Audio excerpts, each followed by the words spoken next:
जय महाराष्ट्र मित्रांनो, मी अमोल पवार, मनसे विभाग अध्यक्ष, विरार शहर। आज काय कारणास्तव मी गावी आलो होतो। माझं गाव पाचोरा, जळगाव जिल्ह्यामध्ये पाचोरा तालुका आहे। तर माझं यूट्यूब चॅनल असल्यामुळे मी काही ब्लॉग वगैरे बनवण्यासाठी बाहेर पडलो होतो। आज गावाकडच्या काही आठवणी असतील किंवा मित्रांबरोबर असलेले काही संवाद असतील, इतर गोष्टीवरती मी आज चर्चा करूया किंवा ब्लॉग बनवून यूट्यूबच्या माध्यमातून मी लोकांपर्यंत पोहोचू, असं माझी एक आज विचारधारा होती। पण अक्षरशः जेव्हा मी ब्लॉग बनवत असताना बाहेर पडला असतात, गावाकडे आलो। गावामध्ये जे काय सरकारी हॉस्पिटल आहे याबाबत मला अभिमानाने लोकांपर्यंत पोहोचवायचं होतं की आमच्या गावामध्ये अशा पद्धतीचं अक्षरशः हॉस्पिटल आहे, तिथे अशा पद्धतीची कामं होतात किंवा अशा पद्धतीने त्यांना लोकांना, जे काय गावातून खेड्यापाड्यातून लोक येतात, अशा लोकांसाठी हॉस्पिटलमध्ये उत्तम अशी सोय किंवा उत्तम दर्जाच्या गोष्टी उपलब्ध करून दिल्या जात आहेत। तर हे मला लोकांपर्यंत पोहोचवायचं होतं या व्हिडिओच्या माध्यमातून। पण अक्षरशः मी जेव्हा हॉस्पिटलमध्ये एंट्री केली तेव्हा तिथली परिस्थिती थोडी वेगळीच होती।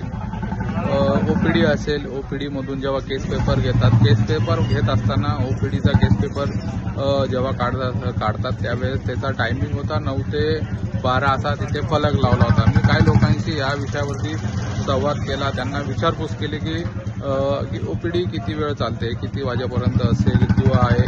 तर तिथले जे नागरिक असतील, जे खेड्यापाड्यावरनं बस असेल, बसच्या माध्यमातून किंवा दिवस पूर्ण एक म्हणजे छोट्या कारणासाठी ते लोक एवढ्या लांबपर्यंत येतात की एक म्हणजे आत्मविश्वास असतो की मी माझ्या शहराच्या तालुक्याच्या हॉस्पिटलमध्ये जाऊन एक उत्तम असं काही जे काय त्यांना जे काही ट्रीटमेंट असेल ती भेटेल। पण जेव्हा अक्षरशः इथे येतो तेव्हा माहिती पडतं की माणूस सकाळी 9-10 वाजेपर्यंत रांगेत असतो आणि ट्रीटमेंटसाठी त्यांना 12-1 वाजेपर्यंत थांबावं लागतंय। पण वेळेचं बंधन तर कोणाला आहेच नाही, तो पार्ट वेगळा। त्याच्यानंतर बऱ्याचशा लोकांना मी बघितलं की ओपीडी चालू असताना प्रत्येक रुग्णावरती किंवा प्रत्येक आजारावरती एकच डॉक्टर आहे, तोच डॉक्टर सर्वांना चेक करतोय। अक्षरशः एकच डॉक्टर सर्वांना चेक करतोय। भली मोठी लाईन लागली आहे। साधारण मी बोलतो की एकचा टायमिंग जरी असला तरी त्या लाईनीला 4 वाजतील। 4 वाजल्यानंतर नागरिकांना मला माहिती नाही तिथे थांबवलं जातं की परत पाठवलं जातं, कारण इतकी मोठी लाईन आहे की अक्षरशः तुम्हाला मी व्हिडिओच्या माध्यमातून दाखवणारच आहे। खूप मोठी लाईन आहे, त्याच्यामध्ये एकच डॉक्टर आहे आणि जसं बोलतात ना भाजी मंडीमध्ये येतात अशा प्रकारचं सगळं त्या कॅबिनमध्ये सगळी लोक एकत्र एक नीटनेटकेपणा कुठल्याही पद्धतीचा दिसून आलेला नाहीये किंवा ज्या पद्धतीने लोकांना ट्रीट केलं पाहिजे असा कुठलाही प्रकार तिथे दिसून येत नाहीये। अक्षरशः सर्वजण गर्दी करून एकाच ठिकाणी घुसतायत, कारण अक्षरशः लोकांना वेळ तर ठीक आहे, पण ह्या लोकांनी ज्या पद्धतीने त्यांचं नियोजन केलं अत्यंत चुकीचं नियोजन आहे। एकच डॉक्टर प्रत्येकाला चेक करतायत, डॉक्टर रिप्लेस होतोय, पण एका ठिकाणी 2 ते 3 डॉक्टर ठेवून प्रत्येकाला वेगवेगळ्या पद्धतीची ट्रीटमेंट देत नाही। त्यानंतर मी इतर वार्डामध्ये गेलो, तिथे बघितलं तर काही डॉक्टर्स वगैरे लोकांना ट्रीटमेंट द्यायच्या ठिकाणी गप्पा मारत बसले। म्हणजे इतर लोक किती वेळ त्यांची वाट बघत बसणार।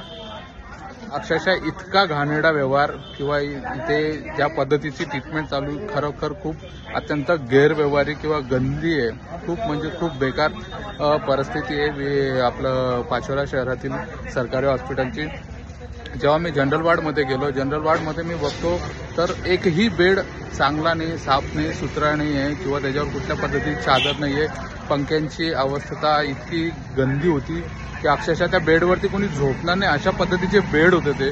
अक्षरशः जनरल वॉर्ड असेल किंवा प्रसूती केंद्र असेल तिथे पूर्ण अक्षरशः एकही माणूस नव्हता। ज्या पद्धतीची घाणेरडता तिथे होती की अक्षरशः माणूस तिथे जाण्याने प्रत्येक व्यक्ती ट्रीटमेंटला जरी येतोय तरी नाकाला कपडा बांधून येतं। अशा पद्धतीची पूर्ण घाणेरडी प्रोसेस किंवा घाणेरडा पद्धत या